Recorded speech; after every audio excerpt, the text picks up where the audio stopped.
आज मैं आपके सामने जो मैं बात कह के जा रहा हूँ, हम्म। पश्चिम बंगाल और पूर्वी भारत में अगर 11 अक्टूबर से 9 नवंबर 2026 के बीच में सेना एक्टिव दिखाई पड़ती है, वहां पर बॉर्डर में हलचल अगर समझ में आता है, 13 अगस्त से लेकर के 11 सितंबर 2026 के बीच में किसी ट्रेन का दुर्घटनाग्रस्त होने का, ट्रेन से दुर्घटना होने का योग दिखाई पड़ता है। पेट्रोल सस्ता हो जाएगा या एथेनॉल हट जाएगा? पेट्रोल 11 अक्टूबर से रिपीटेड मतलब कई सारे विमानों का दुर्घटनाग्रस्त होने का योग हमें दिखाई पड़ सकता है। फिल्म इंडस्ट्री से रिलेटेड कोई बहुत प्रमुख व्यक्ति को हम रिजर्वेशन सिस्टम को भी रिफॉर्म किया जाए, उसका भविष्य आपको क्या लगता है? क्षणिक है। ये मूवमेंट नहीं बन पाएगा। नहीं, चुनावों का अध्ययन किया आपने? उत्तर प्रदेश के अंदर में भाजपा का पुनरागमन, सीएम बदलते हुए दिखाई पड़ सकते हैं। अच्छा, योगी आदित्यनाथ केंद्र की राजनीति का योग है। पंजाब के अंदर इकलौती ऐसी सरकार रिपीट हो रहे हैं या फिर पंजाब में कोई और? पंजाब में एक तरफ ट्रम्प साहब कहते हैं कि आज से ceasefire, no violence. So pretty Iran, ceasefire, no violence at all, no bombing, no shitty things. उसके अगले दिन ट्रम्प करते हैं जो लोग वायरल अपने जीवन में होना चाहते हैं, राहु को एक्टिवेट करना चाहते हैं, तो उनके लिए भी ये रेमेडी बहुत कारगर होगी। अच्छा, दोनों कानों के नीचे लगाइए और अपने नाभि के ऊपर लगाइए और फिर देखिए उसका जादू।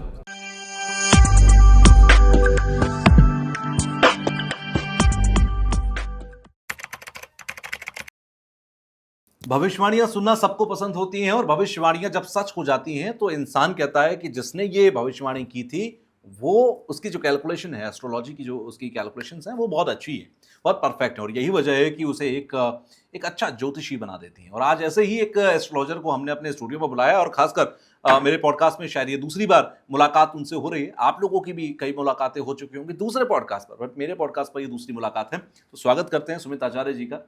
सबसे पहले आपका स्वागत है। नमस्कार, बहुत बहुत धन्यवाद अपने शो में आमंत्रित करने के लिए। जिस बात का मैंने जिक्र किया, भविष्यवाणियां जब सच होती हैं तब एक ज्योतिषी को एक आम धारणा में दुनिया के अंदर एक अच्छा ज्योतिषी माना जाता है। आपकी रिसेंट धर्मेंद्र प्रधान की इस्तीफे की जो भविष्यवाणी थी वो सच हुई और इसके अलावा और भी बहुत सारी छोटी छोटी भविष्यवाणियां पीछे सच होती हुई मैंने देखी हैं जी। अब इंसान ये समझना चाहता है, क्योंकि मैं यहीं से शुरुआत कर लेता हूं, जो आज के हालात हैं। सीजेपी का प्रोटेस्ट हुआ, धर्मेंद्र प्रधान का इस्तीफा हो गया, सरकार अभी रिफॉर्म के मोड में चल रही है। दूसरी तरफ एक रिजर्वेशन को लेकर देश के अंदर आवाज उठ रही है कि रिजर्वेशन सिस्टम को भी रिफॉर्म किया जाए। जी, यहां से मैं शुरू कर रहा हूं, आपको क्या लगता है क्या होने वाला है, क्या कहती है ज्योतिषीय गणना? देखिए अमूमन 13 अगस्त से लेकर के जी। अगर आप बात करते हैं 11 सितंबर 2026 के बारे में, तो देश में और विदेश में बहुत बड़ी बड़ी घटनाएं घटित होती हुई दिखाई पड़ेंगी। चूंकि ये जो काल अवधि है ये उस क्षण में पड़ रही है जब शनि वक्री स्थिति में 138 दिनों तक रहने वाले हैं। अच्छा। और मीन राशि में शनि का वक्री होना बहुत बड़े बड़े संकेत लेके आता है। याद करिए सन 1995 पुरुषोत्तम एक्सप्रेस का टकराना, मीन राशि में शनि का बैठना, पुरुषोत्तम एक्सप्रेस का एक्सीडेंट होना और साथ में हरियाणा के विद्यालयों में आग लग जाना, 450 बच्चों का विद्यालय में आग में जल करके देहात्याग करना, ऐसी विकट परिस्थितियां घटी थी। और इस वर्ष भी हमने ऐसी चीजें घटित होती हुई देखी हैं शनि के मीन राशि में बैठने से। अब तो शनि वक्री हैं जी। जब शनि वक्री हैं तो उनका जो वेग है और भी ज्यादा प्रचंड हो जाता है।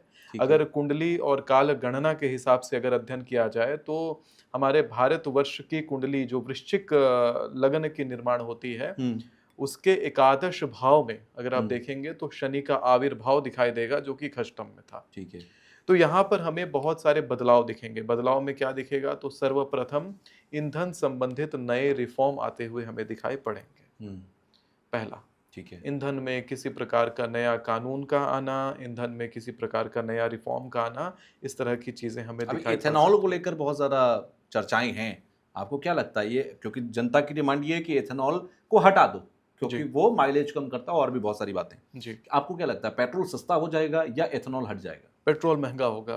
मैंने महंगा कहा होने था वाला कि फ्यूल की क्राइसिस का बहुत ज्यादा योग है। मैंने तो साल के शुरुआत में ऐसी भी बातें करी थी कि सोलर पैनल पे रिलाई करना है कर लो, इलेक्ट्रिक पे रिलाई करना है कर लो, लेकिन फ्यूल का शॉर्टेज होना, ईंधन का शॉर्टेज होना ये निश्चित है। और बाद में और ये हमने देखा शॉर्टेज भी। ही है। अभी आपने देखा कि अमूमन 200 के आसपास पेट्रोल ट्रेंड कर रहा है, जो कि अपने आप में पेट्रोल की बहुत बड़ी कीमत है। एथेनॉल के कारण पेट्रोल कहीं ना कहीं लोगों को दिख रहा बैलेंस है है। सस्ता है, लेकिन एक्चुअल जो प्राइस है वो तो 200 के आसपास पेट्रोल की कीमत है। हालांकि इसके अलावा अगर इसके अतिरिक्त कुछ चीज़ें देखी जाएं तो हमारे देश दुनिया में, तो देखिए 13 अगस्त से लेकर के 11 सितंबर 2026 के बीच में किसी ट्रेन का दुर्घटनाग्रस्त होने का, ट्रेन से दुर्घटना होने का योग दिखाई पड़ता है। अच्छा।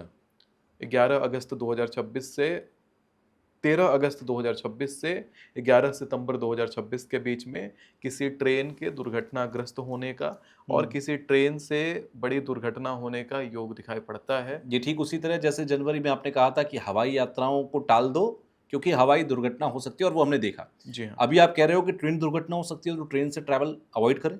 जी, ट्रेन से ट्रैवल कम से कम करना चाहिए और अमूमन जो बहुत ज़्यादा फास्ट चलने वाली गाड़ियाँ हैं, उससे थोड़ा कम ट्रैवल करें और कोशिश ये करना चाहिए कि इस अवधि में और भी मीन्स ऑफ ट्रांसपोर्ट होते हैं, उसको लिया जाए।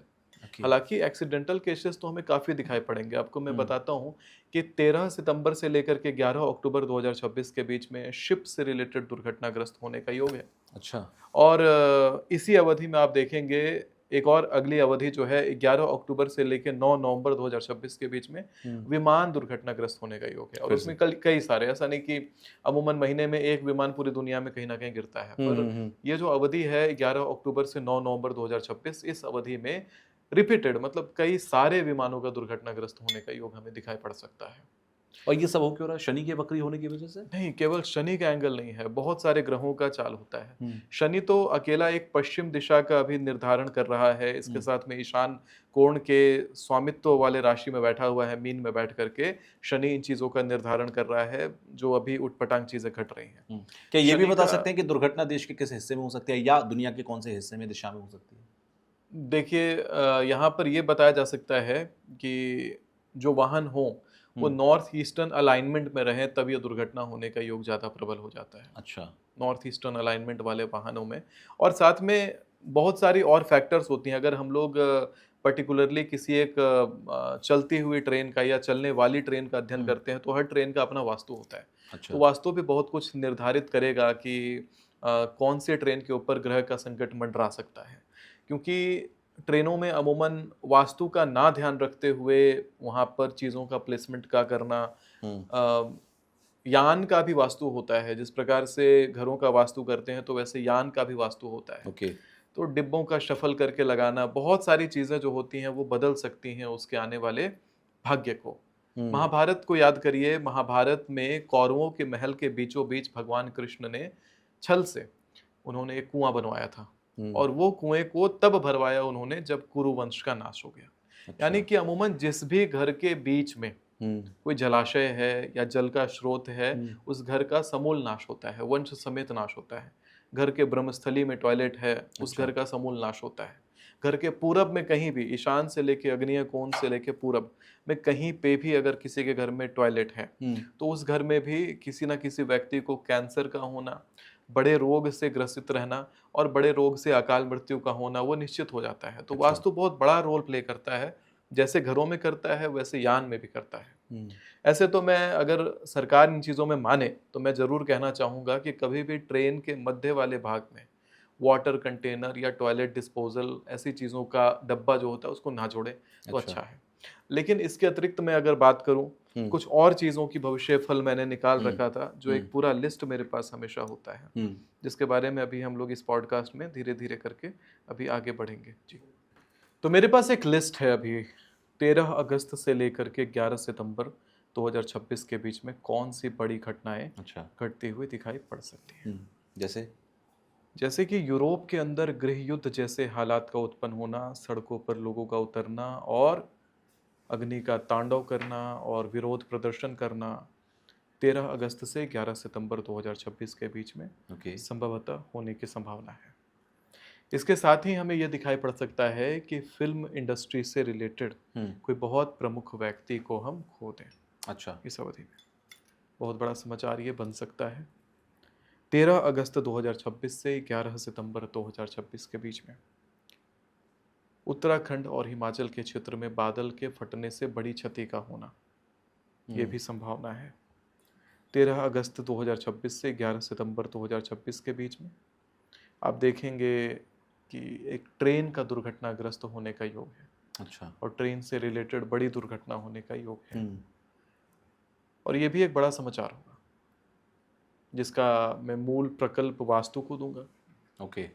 यान के वास्तु के सही से ना होने का एक बड़ा कारण बन जाता है यानों का दुर्घटनाग्रस्त होना। ओके। तो ट्रेन का यात्रा इस समय थोड़ा सा अवॉइड करने लायक है।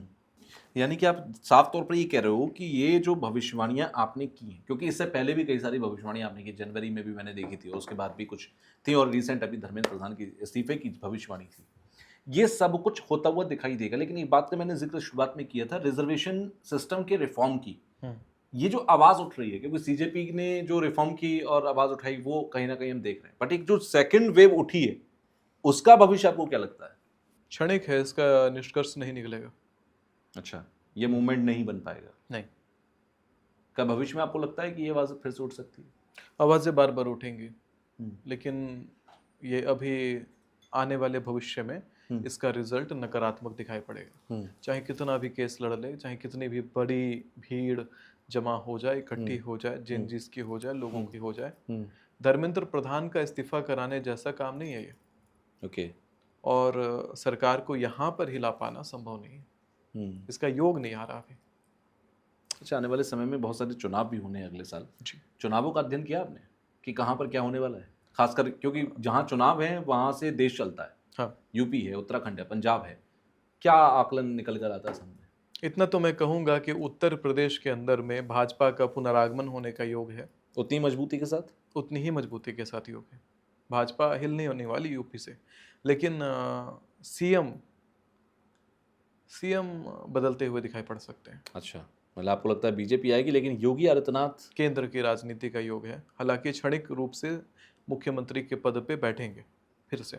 अच्छा, मतलब हो सकता है कि चुनाव के बाद जब रिजल्ट आए तो वो मुख्यमंत्री बने, लेकिन कुछ समय के बाद वो हट जाएं, केंद्र में चले जाएं, वहां कोई और नया मुख्यमंत्री आ जाए। हाँ। किसी की कुंडली देखी आपने ऐसी जो मुख्यमंत्री के योग के लिए जोर दे रही हो?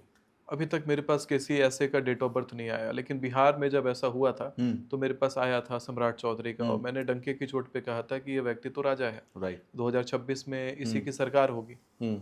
और लोग इस पे डाउट कर रहे थे कि जीत तो नीतीश रहे हैं, सीएम भी नीतीश बन गए हैं। फिर मेरे से पूछा लोगों ने, क्या लगता है आपकी भविष्यवाणी गड़बड़ा रही है, सीएम तो बन गए नीतीश। मैंने फिर भी बोला कि नहीं, 2026 में सीएम सम्राट चौधरी ही होंगे।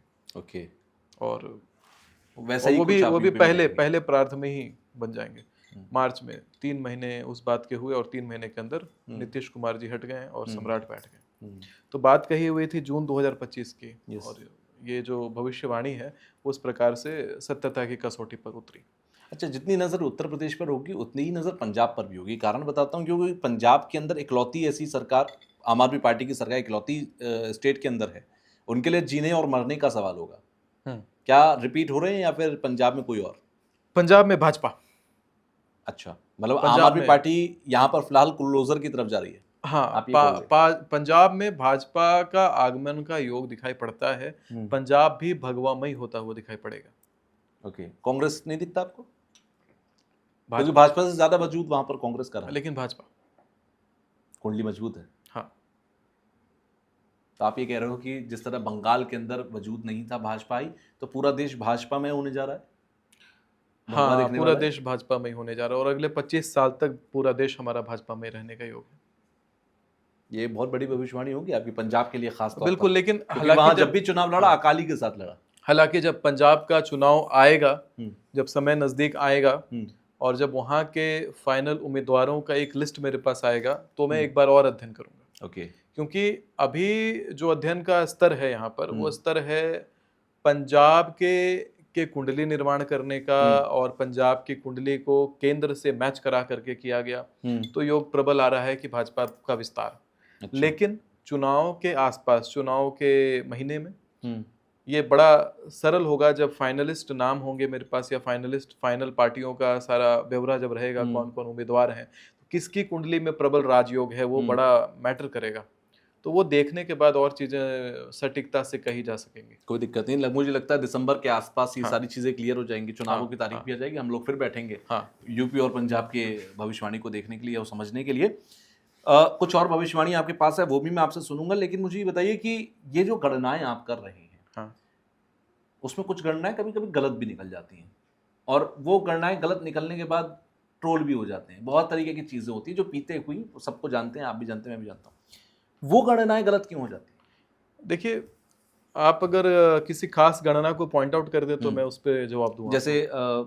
जैसे बीते रोज कुछ वर्ल्ड कप की आपने प्रोडिक्शन की और वो गलत निकल गई, उसके बाद बहुत सारे लोगों ने मैं ट्रोल बताता किया। हूँ इसका मैं मानता हूँ कि 100 में से जरूरी नहीं कि 100 हो, 90 अगर सही निकलती है तो भी वो नहीं, सही लेकिन है, बट लोगों के लिए आप देखिए, क्या वर्ल्ड कप की जो भविष्यवाणी थी मेरी, कुल 143 पॉडकास्ट में, जैसे मैंने भी कहा, अभी पंजाब वाला आपने मुद्दा मेरे से पूछा, अगर मान लीजिए इसी को मैं 150-200 पॉडकास्ट में कर दूं, मुझे बाद में गणना चेंज करनी है, मुझे उस पर काम करना रहेगा बाद में और भी ज्यादा डीप में, जब फाइनल नाम आएंगे तब। बिल्कुल। जब फाइनल मेरे पास क्रिकेटर्स की लिस्ट आई थी तो मैंने ये बात कही थी, मैंने एक लास्ट वीडियो रिलीज किया था, मैंने ये बात कहा था कि पिछला, और वो भी अपने से नहीं किया था, मैंने प्रॉपरली न्यूज चैनल में बैठ करके ये वीडियो बनवाया, लाइव टीवी पे भी आया, और आकर के मैंने ये बात कही कि पिछली सभी गणनाओं को खारिज करते हुए, चूंकि मेरे पास प्लेयर्स का लिस्ट था, मैं ये कह रहा था कि भारत टॉस हारेगा लेकिन मैच जीतेगा। और लेकिन जब वो वीडियो YouTube पर डाला तो उस पर मात्र 1500 कुछ व्यूज आए हैं, और पुरानी सभी बातों को खारिज किया गया था, और ये भी बोला गया था कि इसके बाद कोई वीडियो रिलीज नहीं होगा। और ये बात डंके की चोट पे आज भी YouTube पे पड़ा हुआ है, हालांकि लोगों तक ये वीडियो नहीं पहुंचा। 143 पुराने वीडियोस पहुंचे हैं जिसके कारण ट्रोलिंग हुई है।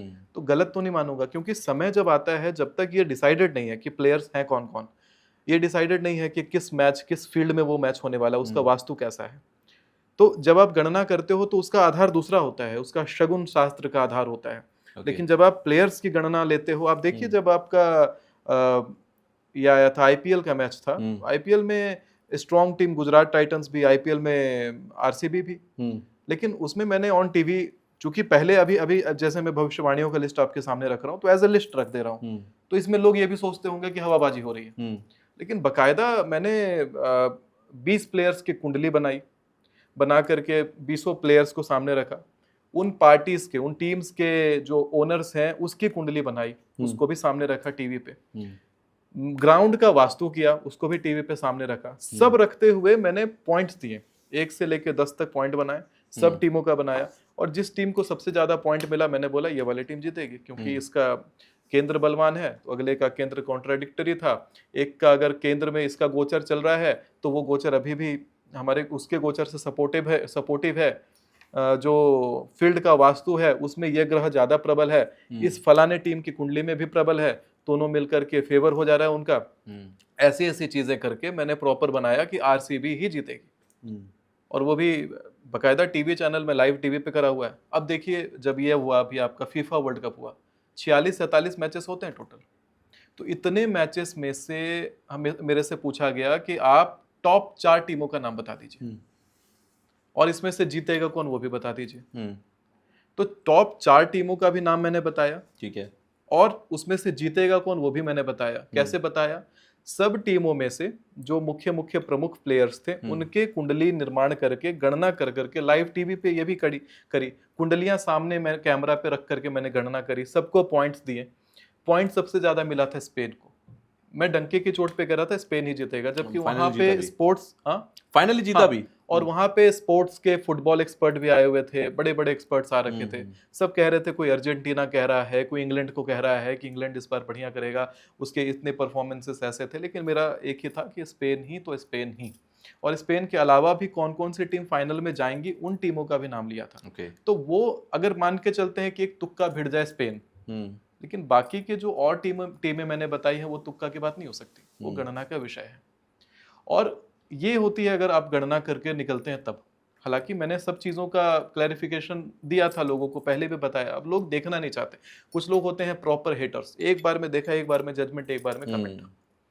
अभी देखिए, सीजेपी का प्रोटेस्ट हुआ दिल्ली में, सीजेपी के प्रोटेस्ट को छोड़िए, आपका कॉकरोच वर्ड का निर्माण भी नहीं हुआ था सीजीआई के द्वारा, लेकिन फिर भी ये जनवरी में फरवरी में जब मैं पॉडकास्ट करता था तो मैं बोल रहा था बकायदा 15 जुलाई से 12 अगस्त मेरे के भी बीच में, पॉडकास्ट में आपने बोला हाँ, हुआ था। बड़े बड़े नेताओं की बदनामी होगी, ये तक कह रहा था सरकार को बायलैटरल टॉक्स मत रखिएगा, बदनाम हो जाएंगे, बर्बाद हो जाएंगे, दिल्ली एनसीआर की सड़कों पे जनता होगी, विरोध कर रही होगी, ये सारी बातें कैसे कर रहा था? बिल्कुल, गणना के आधार पे। बिल्कुल। तो अगर एक गणना लोगों को लगी गलत तो उसको सही भी समय से मैंने कर लिया था, लेकिन सही करने के बाद लोगों को वो सुनना नहीं, लोगों ने वो सुना 143 पॉडकास्टों में जो कहा गया। तो ये पद्धति होती है। दूसरी कोई हो तो बोलिए। चलिए कोई बात नहीं, मैंने पहले ही कहा था कि 100 में से अगर 90 सही निकल रही है तो मैं सही मानूंगा, हाँ। क्योंकि कुछ गणनाएं हो सकती हैं, कई उसके बहुत सारे कारण हो सकते हैं। लेकिन वो उनके वीडियोस भी पढ़े ना, जो मैंने अभी बातें बोली हैं, वो कोई हवा में बोल नहीं रहा, वो सारे के सारे वीडियोस पड़े हुए हैं, और वो भी सब डंके की चोट पे करी हुई भविष्यवाणियां हैं। आज भी आपके सामने डंके की चोट पे करके जा रहा हूँ। आने वाले समय में जब ये घटनाएं घटती हैं तब मैं देखता हूँ लोग कितना श्रेय देते हैं, कितना उस पर बातें करते हैं। चलिए एक ऐसी मैं भविष्यवाणी के बारे में आपसे जिक्र करता हूँ, या एक ऐसी घटना का जिक्र करता हूँ। मैं चाहूंगा कि आप आगे का बताओ, क्योंकि वो अनप्रेडिक्टेबल सिचुएशन है। अमेरिका और ईरान के बीच में जो स्थिति चल रही है, एक तरफ ट्रम्प साहब कहते हैं कि आज से सीजफायर, नो वायलेंस, ठीक है, आज से वॉर खत्म होती है, अगले दिन फिर वहां पर अटैक हो जाता है। ट्रम्प ऐसे नहीं, फिलहाल स्थिति फिर से चल रही है। ट्रम्प ऐसे नहीं बोलते हैं। ट्रम्प बोलते हैं आज नहीं, so pretty Iran, ceasefire, no violence at all, no bombing, no shitty things, ऐसे बोलते ट्रम्प। राइट। और फिर उसके बाद अगले दिन फिर उसके अगले दिन आज रात वो होगा जो ईरान याद रखेगा, मिट जाएगा।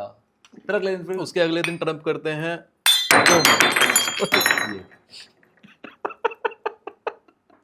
Signature pose was missing from a long time.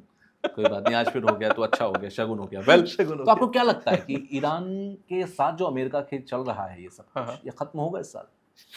कोई निष्कर्ष पर पहुंचेगा, रिजल्ट आएगा कोई? खत्म तो होगा, लेकिन 2032 तक ये चीजें खींचेंगी, और 2027 साल तक ये मिसाइलें चलती रहेंगी। 2032 तक बहुत ज्यादा टेंशन बढ़ा रहेगा इनके बीच में, और 2027 के सितंबर तक प्रॉपर जो युद्ध चल रहा है, सीज फायर, फिर सीज फायर ब्रेक, ये चीजें जो है रिपीटेड चलते जाएंगे। 2027 तक तो प्रॉपर सितंबर तक चलेंगे, लेकिन 2032 तक ये टेंशन्स बना रहेगा, और 2032 के बाद ही कुछ चीज़ें रिजॉल्व होंगी। 2032 के बाद अमेरिका और भारत के संबंध वापस से पुनर्स्थापित हो जाएंगे, जो कि 2032 तक खराब रहेंगे, और 2032 तक भारत और पाकिस्तान के बीच भी बहुत ज़्यादा नोकझोंक चलेगी। 2032 के बाद एक अलग भारत और पाकिस्तान का रिश्ता देखने के लिए मिलेगा। ये ऐतिहासिक लड़ाइयाँ जो चल रही हैं उसमें कुछ रोकथाम आएगा, और पीओके की वापसी को लेकर के अगर हम बात करते हैं तो वो भी 2032 तक कुछ नहीं होने वाला उसमें। लेकिन बहुत सारे एस्ट्रोलॉजर कह रहे हैं कि पीओके वापस आने वाला है। एस्ट्रोलॉजर लास्ट ईयर 2025 में जब ऑपरेशन सिंदूर हुआ था तब भी वापस लेके आ गए थे। मैंने ऑपरेशन सिंदूर का भी प्रेडिक्शन किया था 2025 में, जनवरी में ही करा था कि देखिए शनि वक्री हो, शनि का गोचर मीन राशि में होगा, भारत पाकिस्तान का युद्ध होगा, और तुरंत हुआ था। गोचर हुआ था 29 मार्च को, तुरंत युद्ध हुआ। अभी तो अगले साल तक शनि रहेंगे मीन राशि में। शनि रहेंगे, लेकिन बनेंगी आपकी, शनि रहेंगे मीन राशि में, लेकिन अभी बंगाल की तरफ सेना एक्टिवेट होने का योग है। बंगाल और मतलब बंगाल का जो क्षेत्र है, मतलब भारत का ईस्टर्न जो पार्ट है, वहां पर सेना एक्टिव का योग दिखाई पड़ता है। मैं आपको डेट बता रहा हूँ बकायदा, 11 अक्टूबर से 9 नवंबर 2026 के बीच में बंगाल के क्षेत्र में और भारत के पूर्वी क्षेत्र में सेना एक्टिव दिखाई पड़ेगी। वहां भारतीय सेना का बहुत ज्यादा इंटरफेरेंस दिखाई पड़ने वाला है, कुछ ज्यादा क्रिटिकल। याद करिए ना, अभी एक डेट बता रहा हूं मैं आपको, मैंने करा था आपके पॉडकास्ट में भी कि 16 मई से 10 जून 2026 के बीच में दिल्ली एनसीआर के क्षेत्र में आतंकवादी पकड़े जाएंगे, ये मैंने बोला था। 11 आतंकवादी पकड़े गए थे 24 मई को। हर महीने तो आतंकवादी नहीं पकड़े जाते। 11 आतंकवादी 24 मई को पकड़े गए थे उसी टेन्योर में। और ना कि वही हुआ था, एक और चीज हुआ था उस समय। 21 मई 2026 को क्या हुआ कि हमजा बुरहान मारा गया पाकिस्तान में, जो पुलवामा हमले का मास्टरमाइंड था। पहलगाम हमले के जो मास्टरमाइंड थे, 3 मास्टरमाइंडों को घेर लिया गया था जम्मू कश्मीर में 22 मई को। तो ये जो सारी चीजें हुई हैं वो उसी टेन्योर में हुई, 16 मई से 10 जून 2026।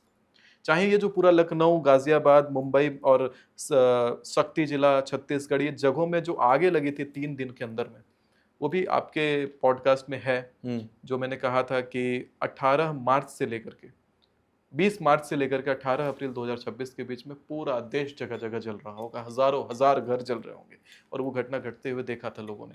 15 अप्रैल को मीम्स रिलीज होने लगे थे कि सुमित आचार्य ने घरों के जलने की बातें करी थी, नहीं चल रहे हैं घर। 16 अप्रैल, 17 अप्रैल, 18 अप्रैल, 4 बड़े बड़े शहर तुरंत स्वाहा। अच्छा चलिए एक बात और बताइए कि कुछ ऐसे मुद्दे और भी हैं जिसका इंतजार सब कर रहे हैं, जैसे कि राम मंदिर तो बन गया, उसमें चंदा घोटाला भी हो गया, वो एक अलग मामला है। मथुरा और काशी, ये 2 जगहों पर और विवाद है, काशी में ज्ञानवापी मस्जिद को लेकर और मथुरा में शाही मस्जिद को लेकर। क्या इनका सोल्यूशन आपको दिखता है आने वाले कुछ महीनों में, जहां तक कि आपने गणनाएं की हूं? महीनों में नहीं दिखता। अच्छा, इस पे साल लगेंगे।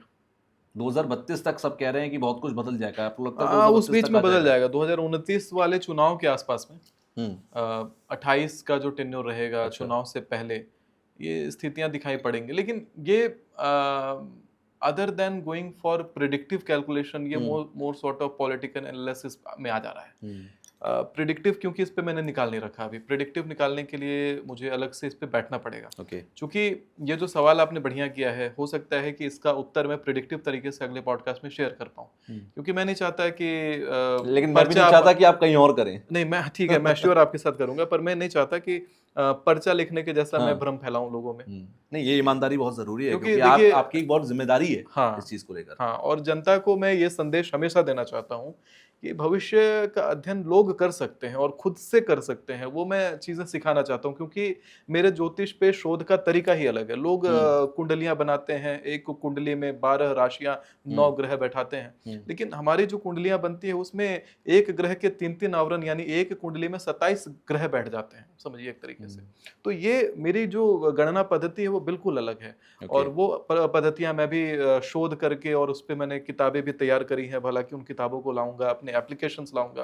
तो बहुत सारी चीजें ऑन द लाइन मैं कर रहा हूँ, और कोशिश यही है कि मेरे जैसे और सुमिताचार्य मैं खड़ा करूं जो ग्लोबल घटनाओं पर, क्योंकि सबसे बड़ा सवाल हर किसी से किया जाता है कि हर देश के बाबा हो, धर्माचारी हो, चाहे ज्योतिषाचार्य हो, सब निजी जीवन में क्या घटित होने वाला है उस पर गेसवर्क कर देते हैं।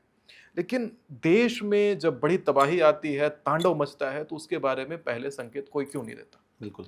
अभी भी आप देखिए कितने सारे बाबा हैं जो भविष्यवाणी करते हैं, लोगों के बारे में बोलते हैं, तेरे पेट में दर्द है, तेरे पेट में ऑपरेशन लगा था, तेरा एक बच्चा बीमार है, तो उसको लेके परेशान है। ऐसी बातें लोग बोलते हैं। लेकिन फिर जब राम मंदिर में घोटाला होता है, क्यों नहीं बोलते? फ्लाइटें गिर जाती है, क्यों नहीं बोलते? सीजीपी वाला मुद्दा हो जाता है, पहले क्यों नहीं बोलते? उनको क्यों नहीं उनके ईश्वर संकेत पहले दे रहे? तो ये फिर क्वेश्चनेबल हो जाता है। बिल्कुल। कि क्या आपने इंडिविजुअल लेवल पे रिसर्च करवा लिया? इंडिविजुअल रिसर्च कराना बड़ा इजी होता है। आपके पास कौन व्यक्ति आएगा, आपने बैकग्राउंड वेरीफाई किया, आप एक सेलिब्रिटी हो, तो बिना बैकग्राउंड वेरीफाई करे किसी को तो रैंडम एक्सेस दोगे नहीं। तो बैकग्राउंड में बहुत चीजें, पता नहीं कोई पता लगा ले, कुछ पता लगा ले, अगले को सरप्राइज कर दे, कोई एक्टर हो जाए सामने, तो बहुत कुछ हो सकता है। लेकिन जब ग्लोबल बातें होती हैं, युद्ध की बातें होती हैं, तो वो बातें आप प्लॉट नहीं कर सकते। तो वो इम्पोर्टेंट है। भारत में वो संकेत और वो बातें दुनिया को सिखानी जरूरी है कि भारत में ये भी ज्ञान है। हम लोग अब सोचिए, ये जो तथ्य था, आतंकवादी दिल्ली एनसीआर में पकड़े जाएंगे। अब एक तो क्षेत्र भी बताया जा रहा है, और उसके बाद आतंकवादी पकड़े जाएंगे, ये भी बताया जा रहा है। इंटेलिजेंस ब्यूरो के लिए कितना बढ़िया इंफॉर्मेशन है कि आपको कहाँ ज्यादा मेहनत करना है। बिल्कुल। तो ज्योतिष का, आप जब चंद्रयान लॉन्च करते हैं तो आप लेते हैं ना ज्योतिष का सहारा, पंचांग से पता कर लेते हैं भाई कौन सा ग्रह किस राशि में होने के कारण कहाँ पे अभी पोजीशन होगा। बिल्कुल। तो पंचांग का आपने सहारा लिया। तो ज्योतिष का सहारा बाकी डिपार्टमेंट्स लेती क्यों नहीं है? आपको पता होगा सेना का स्तंभन के ज्ञान है हमारे पास, आपको पता होगा कि सेना की पोजीशनिंग पता करने का, किस डायरेक्शन में, मतलब उसने अगले ने सोचा भी नहीं है कि मैं ये करने वाला हूं, और आपको अंदाजा लग जाता है ज्योतिष से कि फलाना सेना जो एंटर भारत में करेगा वो इस दिशा से नहीं इस दिशा से एंटर करेगा। इतना पावर है ज्योतिष में। ज्योतिष का एक अलग मंत्रालय बैठाया जाए तो वो एक बहुत बड़ा उपलब्धि हो सकता है, भारत को एक सर्वोच्च शक्ति बना सकता है। लेकिन भारतीय इसमें बिजी हैं कि हमें वेस्ट को अपनाना है और अपनी भारतीयता को छोड़नी है। तो वहां पर गड़बड़ हो रही है, वहां मार खा रहे हैं। और सवाल क्या किया जाता है, क्या हम ज्योतिष और तंत्र से युद्ध लड़ सकते हैं? बिल्कुल लड़ सकते हैं, लेकिन उसका तरीका होना चाहिए। अब जैसे यहाँ डायरेक्शन निकला दिल्ली एनसीआर के क्षेत्र में, आज मैं आपके सामने जो मैं बात कह के जा रहा हूँ, पश्चिम बंगाल और पूर्वी भारत में अगर 11 अक्टूबर से 9 नवंबर 2026 के बीच में सेना एक्टिव दिखाई पड़ती है, वहां पर बॉर्डर में हलचल अगर समझ में आता है, तो फिर ये बात और भी ज्यादा प्रूवन हो जाएगी कि बिल्कुल ज्योतिष शास्त्र सेना की एक्टिविटीज बता सकता है कि कहाँ पे सेना एक्ट कर रही होगी उस ड्यूरेशन में, और उस ड्यूरेशन में अपने विरोधी सेनाओं को भी हम टारगेट कर सकते हैं। उन्होंने सोचा नहीं, अभी तक भारतीय सेना ने थोड़ी सोचा होगा कि वहां पे कुछ घटेगा। बिल्कुल। और उसी प्रकार से जैसे बाकी नेताओं का होता है, नेता ने थोड़ी सोचा होता है कि हमें बीच में रिजाइन करना पड़ेगा, उन्हें खुद नहीं पता होता, वो तो जश्न मनाते हैं हम जीत गए। लेकिन अल्पकालीन योग होता है तो 2-3 महीने में कुर्सी भी चली जाती है। तो वो सुमिताचार्य बता देता है, और वही चीज मतलब ज्योतिषाचार्य बता देता है। तो वही चीज तो सीखना है, भारतीय जो मंत्रालय है उनको अपनाना है।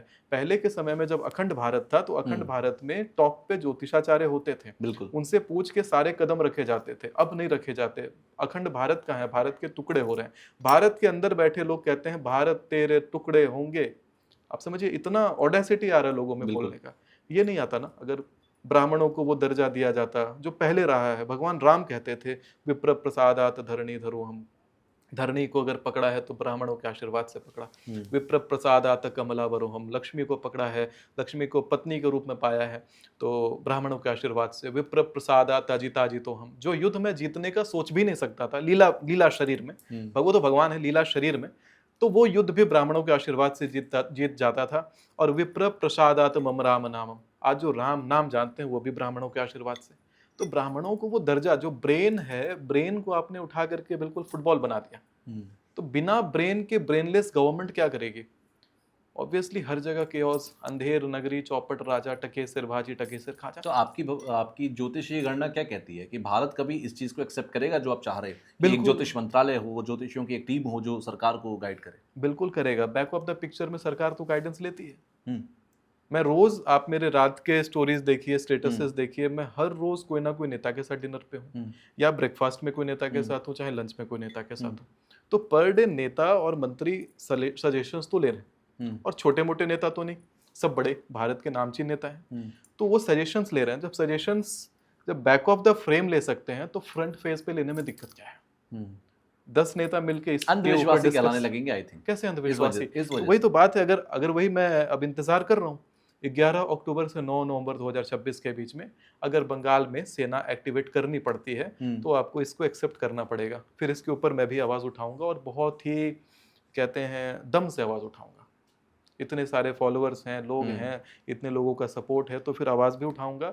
और मैं मुकम्मल भी कराऊंगा। ज्योतिष का एक मंत्रालय तैयार कराने के लिए मैं पूरा अग्रसर रहूंगा। जो भी भारतीय गुरुकुल परंपरा को भरोसा करता है वो ये चाहेगा, क्योंकि देखिए ज्योतिषाचार्य हर घर में है, हर घर में दूसरा व्यक्ति ज्योतिषाचार्य है। लेकिन मुझे अब ज्योतिषाचार्यों को एक जगह दिलानी है, और वो जगह मिलेगी भारतीय मंत्रालय में, ताकि अखंड भारत का निर्माण का रास्ता खुल पाए।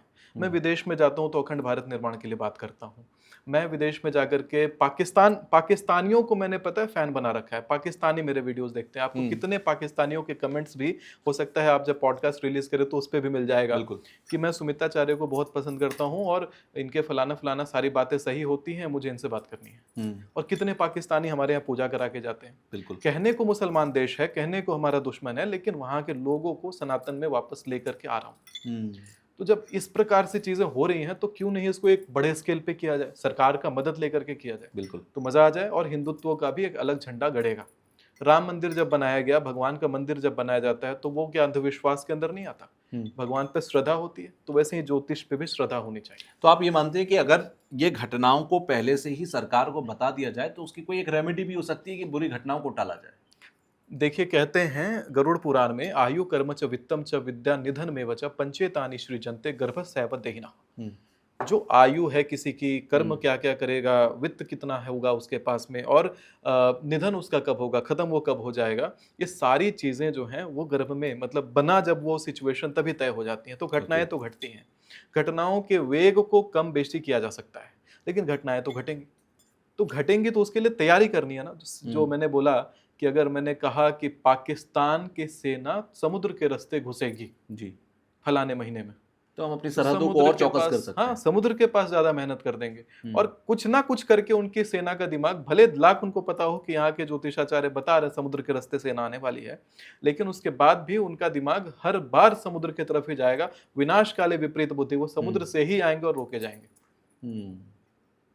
इस लेवल तक रोका जा सकता है। बिल्कुल किया जा सकता है। भविष्यवाणियों की हम बात कर रहे हैं, आपकी और भविष्यवाणियां में सुनेंगे। कुछ ऐसी चीजें होती है जिसका बहुत जिक्र होता है अब आप भविष्यवाणी कर ही रहे हो तो मैं पूछ लेता हूँ आपसे, ज्योतिष के अंदर जैसे काल सर्प दोष का बहुत जिक्र होता है। कहते हैं कि काल सर्प दोष किसी की जिंदगी को खराब कर सकता है, संघर्ष दिला सकता है, एक उम्र भी कही जाती है कि 36 साल की उम्र तक आपको संघर्ष कराता है। आप मानते हो? क्योंकि बहुत सारे लोग इसे डिनाई करते हैं कि काल सर्प दोष होता नहीं। क्या लगता है? देखिए, पारंपरिक ज्योतिष शास्त्रों में जी। काल सर्प दोष का या काल सर्प योग का वर्णन नहीं है। अच्छा। लेकिन जैसे जैसे ज्योतिष शास्त्र का विस्तार होता है, हम्म। नाम काल सर्प दोष का वर्णन नहीं है, लेकिन राहु और केतु से कुंडली का विभाजन है और उसके फल क्या होंगे वो तो वर्णन में है। ठीक है। अब उन फलों को आप बार बार बोलेंगे राहु केतु से विभाजन है, जिसमें कि द्वादश में राहु तो खष्टम में केतु, तो खष्टम में राहु तो द्वादश में केतु, ऐसे कहानी बनाने से बढ़िया है आप काल सर्प दोष बोलेंगे। कितने प्रकार के? मूल 12 प्रकार के, उसके वक्री आदि को देखेंगे तो 24 प्रकार के, और वैसे काल सर्प दोषों का पूर्ण प्रकार देखेंगे तो 244 प्रकार के काल सर्प दोषों का वर्णन आता है। ठीक है। अब 244 प्रकार के काल सर्प दोष हैं। अब इसमें क्या हो जाता है कि जिस भी कुंडली में काल सर्प दोष है, एक तो उसका करियर स्टेबल नहीं रहता। आप देखिए ना एक बार कभी काल सर्प दोष वाली कुंडली, आप उसको आंख बंद करके कह सकते हैं कि बेटा जिस चीज के लिए तुमने मेहनत शुरू में करी थी, पूरे इंटरेस्ट के साथ काम करा था, अचानक तुमने वो फील्ड ही छोड़ दिया और दूसरे फील्ड में कर रहे हो। फिर तुमने उस फील्ड में काम करा, 1 साल करते करते तुम उससे बोर हो गए या कुछ और मिल गया, तुमने उसको पकड़ लिया। तो तेजी से फील्ड चेंज करते हैं काल सर्प दोष वाले लोग। कोई डॉक्टर इंजीनियर बन जाएगा, इंजीनियर पॉलिटिशियन बन जाएगा, कोई कुछ भी बन रहा है, चाय वाला प्रधानमंत्री बन जा रहा है। तो ये होता है काल सर्प दोष का। तो काल सर्प दोष ब्लेसिंग है कि कर्स है? दोनों है। अगर राहु केतु की स्थिति कुंडली में गंभीर है तो अर्श से फर्श पे, और अगर अच्छी है तो फर्श से अर्श तक। अचानक दोनों तरीके की चीजें कर सकता है, अच्छा भी हो सकता है, बुरा भी हो सकता है। 244 गलत, 288 प्रकार के काल सर्प दोष। अब इतने सारे तरह के काल सर्प दोष, सबका पॉजिटिव तो होगा नहीं, नेगेटिव भी होता है। तो काल सर्प दोष जिसके कुंडली में विराजित होता है, जब उसके जीवन में कोई बड़ा बदलाव आने वाला होगा, कमर के निचले हिस्से में दर्द स्टार्ट हो जाएगा। अच्छा। चाहे तो यहाँ गर्दन के पास में दर्द स्टार्ट हो जाएगा। मैं तो आंख बंद करके कहता हूँ, जिसको काल सर्प दोष कुंडली में मैंने देख लिया, मैं तो डायरेक्ट कह सकता हूँ कि तुम्हारे बैकबोन में दिक्कत है। सर्वाइकल या लंबा पार्ट, बिल्कुल सर्वाइकल वर्वाइकल हो जाता है, किसी को लोअर बैक की इंजरी हो जाती है, काल सर्प दोष ये करवा के ही रहता है। दूसरा ये करवाएगा कि बहुत तेजी से करियर स्विचिंग करवाएगा। अच्छा। बहुत तेजी से, तो वो एक काल सर्प दोष का लक्षण है। तीसरा लक्षण क्या होता है? काल सर्प दोष वाले जो जातक होते हैं, थोड़ा चलने का उनका तौर तरीका अलग होता है। सीधे जैसे जैसे नॉर्मल आदमी चलते हैं उससे थोड़ा अलग होता है उनका चलने का तरीका। ठीक है। काल सर्प दोष अगर जिसके कुंडली में लग गया है, मैं एक उपाय बताता हूँ, उसको करना चाहिए, उससे वो सक्सेस की बुलंदियों को छू देगा। अच्छा। दुर्वा होती है, दुर्वा घास, तो दुर्वा को जिसमें 3 पत्ते केवल लगे हो, त्रिशूल के जैसा दुर्वा तोड़िए, 11 दुर्वा तोड़िए, लाल कलावा मौली धागा से उसको बांधिए 5 बार। बांधने के बाद उसमें हल्दी लगा करके शिवलिंग पर चढ़ाइए। अच्छा। रोज चढ़ाइए, चाहे प्रत्येक सोमवार चढ़ाइए। देखिए जादू बहुत ज्यादा कमाल करेंगे महादेव। उसके बाद काल सर्प दोष का एक रेमेडी है। दूसरा रेमेडी क्या है कि पान के पत्ते पे चाहे पीपल के पत्ते पे आपको 2 नाग नागिन के जोड़े लेने हैं, चांदी से बने हुए। अच्छा। उन जोड़ों के आंखों के पास में हल्का सोना चिपका देना है। सोना पाउडर डस्ट हो सकता है, 500 रुपए का सोना भी लगा देना है। नाग नागिन के जोड़ों का पूजा करना है वर वधू के जैसा, और उसको बहते हुए जल में घुटने भर डूब करके आपको, और जाकर के आपको वो बहते हुए जल में बहा देना है। कब बहाना है? तो पंचमी को, शुक्ल पक्ष की पंचमी को आपको ये काम करना है। नाग पंचमी आ रही है, उसमें कर लीजिए। काल सर्प दोष की शांति स्वयं कर सकते हैं। दूसरा एक और उपाय है, जो काल सर्प दोष से परेशान है, उस योग को चाहते हैं काल सर्प योग बन जाए, दोष हट जाए और वो योग बन जाए, अपार सक्सेस दे। राहु अपार सक्सेस देता है, अपार सक्सेस दे, तो उसके लिए क्या करना है कि तांबे का सांप लेना है। अच्छा। और उस सांप के आंखों को सोना से बनवा देना है। आंखों में हल्का हल्का 1-1 बूंद सोना लगवा करके, और शिव जी के मंदिर जाइए, शिवलिंग को वो अर्पित करके आइए। पंचमी या द्वादशी तिथि जाके दान कर दीजिए। नाग पंचमी पे भी कर सकते हैं? नाग पंचमी में करिए, और साल में एक ऐसा सांप, एक ऐसे शिव मंदिर में जाके दान करके आइए। अच्छा। 2,500-3 हजार रुपए का तांबे का सांप आएगा, 500-600 रुपए का सोना लगेगा, और जाके शिवलिंग को उसको पहना देना है। इतना जबरदस्त सफलता है। इनफैक्ट मैं कहता हूँ जो लोग वायरल अपने जीवन में होना चाहते हैं, राहु को एक्टिवेट करना चाहते हैं, तो उनके लिए भी ये रेमेडी बहुत कारगर होगी। अच्छा। शिव मंदिर में जाकर पीतल का तांबे का सांप, उसकी आंखों पर सोना लगाकर, और आप दान करिए। दान कर दीजिए भगवान शिव को। आपने किया? नहीं, देखिए कोई रेमेडी आप करें, आप भी काफी वायरल है इसलिए मैं पूछ रहा हूँ। मेरे वायरल होने के पीछे और कोई भी उपाय हो और तो भी बता चीजें दीजिए, मैं भी नहीं, कर और लेता भी हूँ ना चीजें थोड़ा। हैं। मेरे वायरल होने के पीछे कठिन साधनाएं भी हैं। अच्छा।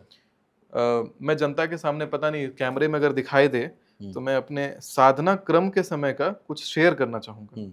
जो जनता अभी जैसे मुझे देखती है, पहले मैं ऐसा नहीं दिखता था, और अगर आप साधना क्रम में मुझे देख लेते तो मैं नहीं पहचान में आता आपके। मैं आपको दिखाता हूँ।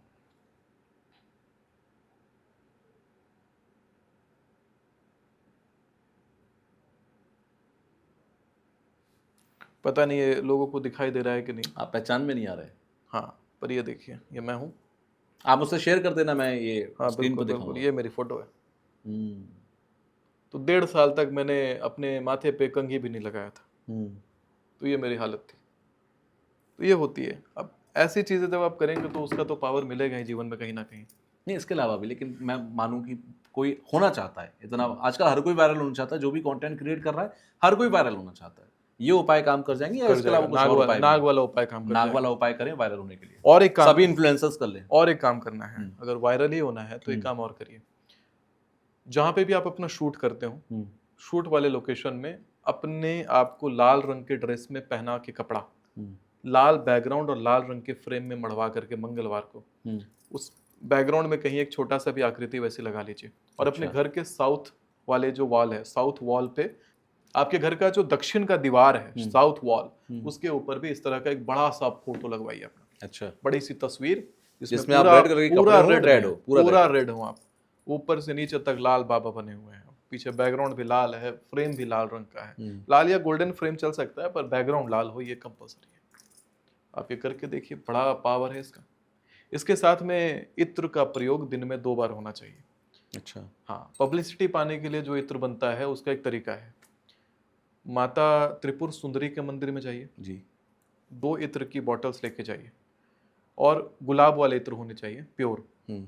वो इत्र की बॉटल्स दोनों के दोनों भगवती को चढ़ाइए, चरण में स्पर्श करवा दीजिए पंडित जी से कह के।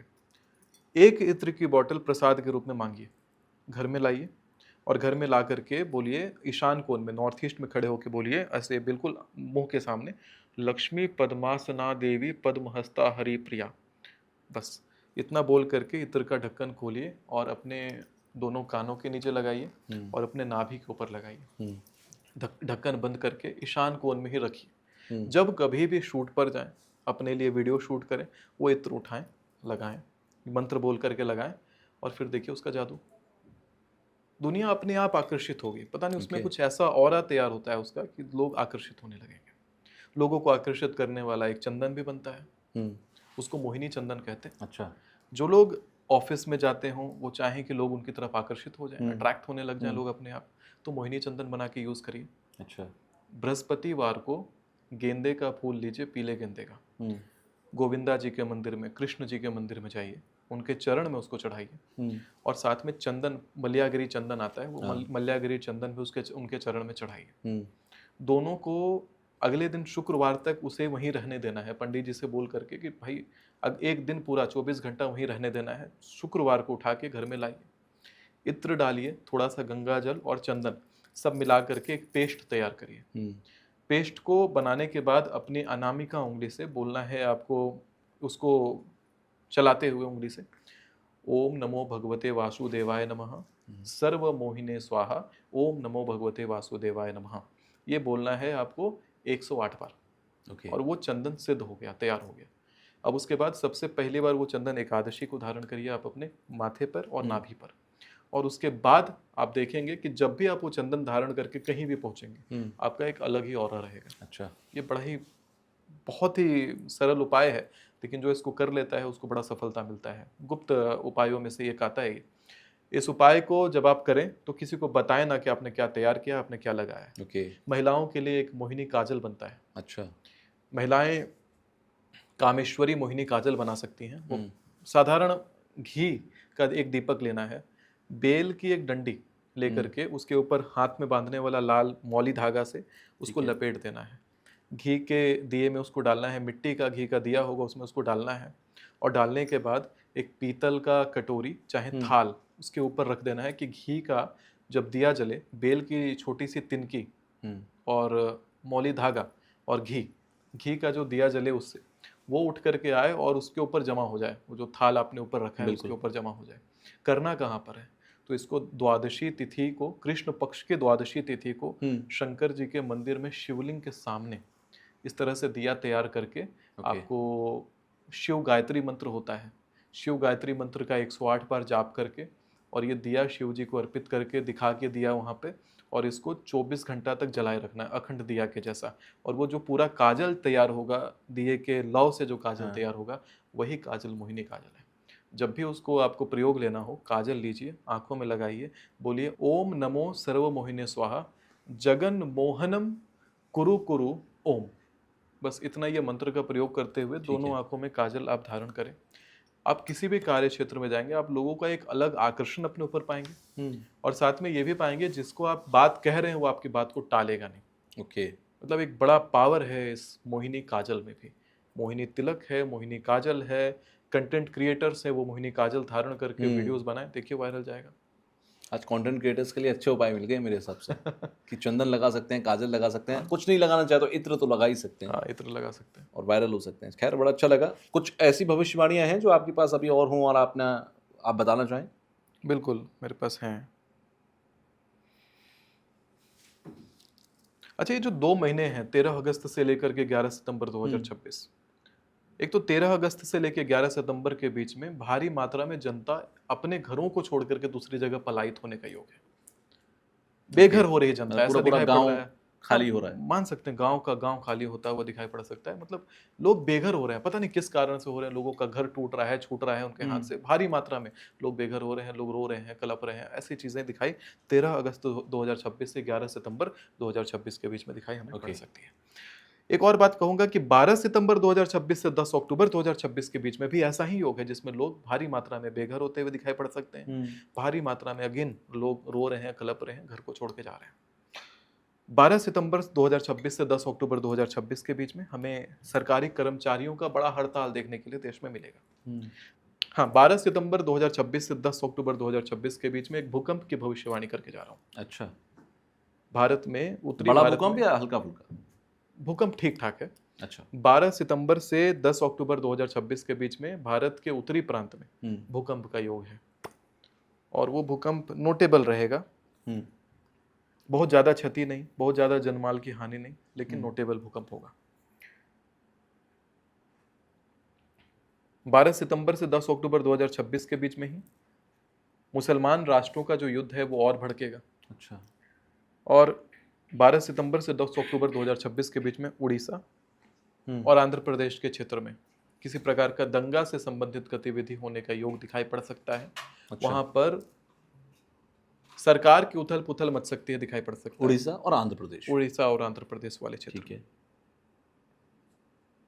इसके साथ में हमें यह दिखाई पड़ सकता है एक 13 अगस्त से लेकर 11 सितंबर 2026 के बीच में बैंकों से रिलेटेड नुकसान का योग, बैंकों के ऊपर किसी प्रकार का साइबर हमले का योग दिखाई पड़ सकता है, और साइबर रिलेटेड अपराध का बढ़ना और साइबर रिलेटेड कोई बहुत बड़ा क्राइम एक्सपोज होना, ऐसा भी योग दिखाई पड़ सकता है 13 अगस्त से लेके 11 सितंबर 2026। अगले 3 से 4 महीने मुझे लग रहा है काफी ज्यादा मुश्किल हैं इंडिया के लिए। उथल पुथल वाले तो हैं, उथल पुथल वाले हैं।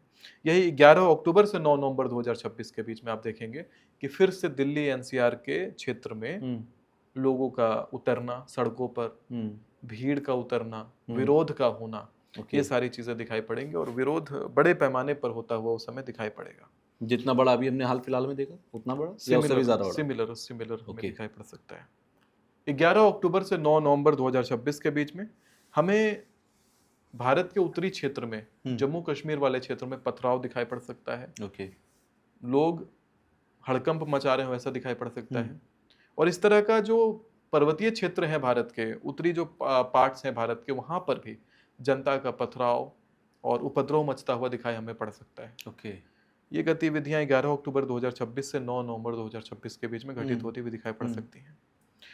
11 अक्टूबर से लेकर 9 नवंबर 2026 के बीच में हमें यह तक दिखाई पड़ सकता है कि 2 चर्चित पॉलिटिकल पार्टीज का गठबंधन टूटने का योग है। अच्छा, किसी पॉलिटिशियन का अपने गद्दी से हटने का योग है। 11 अक्टूबर 2026 से 9 नवंबर 2026 यानी 9 नवंबर 2026 से पहले पहले और 11 गठबंधन टूटेगा और उसकी वजह से किसी की कुर्सी जाएगी। हाँ, कुछ पॉलिटिकल इम्बैलेंस का योग है, किसी चर्चित पॉलिटिशियन की कुर्सी भी जाने का योग है। ओके। अचानक से अपने पद से हट सकते हैं कोई पॉलिटिशियन। कब? तो 9 नवंबर 2026 से पहले पहले। आज ये रिकॉर्ड हम लोग 31 जुलाई 2026 को कर रहे हैं। बिल्कुल। मुझे लगता है कि बहुत सारी भविष्यवाणियां हैं, इनमें से जो सच होती जाएंगी वो मैं अपने चैनल पर भी और मैं आपको नहीं, भी गलत तो हो मैं उसको भी चाहूंगा उठाइए कि ना, वो भी दिखाएं हम लोग। सब उठाइए। बिल्कुल। मैं तो जितने पॉइंट मैंने बोला है, मैं अनफिल्टर्ड आज ये बात कह रहा हूँ, लोगों से भी कर रहा हूँ। उठाइए सारे के सारे क्लिप्स मेरे, और घटना घट रही है तो भी दिखाइए, और घटना नहीं घट रही है तो भी दिखाइए। मैं नहीं कह रहा मेरा फेवर करिए, और अगर लगता है कहीं नहीं घट रही है तो मेरे से एक बार पूछ लीजिएगा कि क्या हुआ इसमें। ठीक है, तो फिर हम नवंबर मैं में आपको पुख्ता जवाब दूंगा, या मुझे नवंबर में कनेक्ट कर लिए, मुझे आप लाइव कीजिए इंस्टाग्राम पर, मुझे जोड़िए उसमें, मेरे से सवाल करिए महीने के अंत में। डेफिनेटली मैं अक्टूबर नवंबर में फिर से आपके साथ एक पॉडकास्ट में बैठूंगा जी और ये पूरी लिस्ट लेके बैठूंगा कि कौन कौन सी ठीक होती गई, कौन कौन सी नहीं ठीक बैठी। जी, तो हम एक बार फिर से व्यूअर्स के सामने वो एक फिल्टर कर लेंगे कि इतनी में से कितनी परसेंटेज हमारी सही गई। तो बिल्कुल। मैं पूरी अकाउंटेबिलिटी लेना चाहता हूँ। जो भविष्यवाणियां मैं ज्योतिष के आधार पे कर रहा हूँ, उसकी पूरी अकाउंटेबिलिटी भी लेना चाहता हूँ। ऐसा नहीं कि मैं उसको करा मैंने भविष्यवाणी और मैं भाग गया। खैर, बहुत सारी भविष्यवाणियां आपने की हैं और वो बहुत सारी भविष्यवाणियों पर मेरी नजर रहेगी। जिस तरह मैंने कहा आपसे कि अक्टूबर के आसपास मैं लगभग फिर से आपके साथ बैठूंगा, इसी स्टूडियो में बैठेंगे, इसी जगह पे बैठेंगे जी, और फिर से हम ये देखेंगे कि आपकी जितनी भी भविष्यवाणियां जिनको आप चैलेंज करके आप यहाँ पर कर रहे हो, उसमें से कितनी सही निकली। जी। ठीक है, आपको क्या लगता है कितने % सही निकलेंगे? देखिए, गणनाओं का जो स्तर है, मैं तो 95% से अधिक की एक्यूरेसी का मैं इसलिए expect पूछ रहा हूँ, करता हूँ। आजकल इंडियाज लेटेस्ट शो का जमाना है ना, हाँ। तो वहां पर भी एक स्कोर दिया जाता है कि आप खुद को कितना स्कोर दे रहे हैं, हमारा टोटल कितना स्कोर है, मैच कर जाता है तो आपको ऑफर मिलता है। तो मैं इसी हिसाब मैं से 10 आउट ऑफ 10 दूंगा। सॉरी, स्कोर अगर दिया जाए, मैं अपने आप को 10 आउट ऑफ 10 दूंगा। पक्का। हाँ। चलो फिर लेकिन तो उसी हम भगवान थीम देखते पे हैं, रखते हैं। भगवान कितना देते हैं। अगर फाइनली मेरी तरफ से भी जो ऑडिट रिपोर्ट निकलेगी उसमें 10 आउट ऑफ 10 रहा, हाँ, तो पक्का आपके लिए एक सरप्राइज गिफ्ट मैं लेकर आऊंगा। Done done. ठीक है। डन। चलिए, इसी के साथ आज के पॉडकास्ट को हम यहाँ पर खत्म करते हैं और एक मैं कहता हूँ खत्म नहीं करते हैं, कॉमा लगा देते हैं, कल विराम ले लेते हैं। मिलते हैं अगले पॉडकास्ट में फिर से आपके साथ। बहुत बहुत धन्यवाद, आप स्टूडियो में आए, बहुत बहुत धन्यवाद बहुत सारी आमंत्रित चीजों के लिए करने अवेयर के कर लिए। दिया हम नमस्कार। सबको। Thank you. Thank you.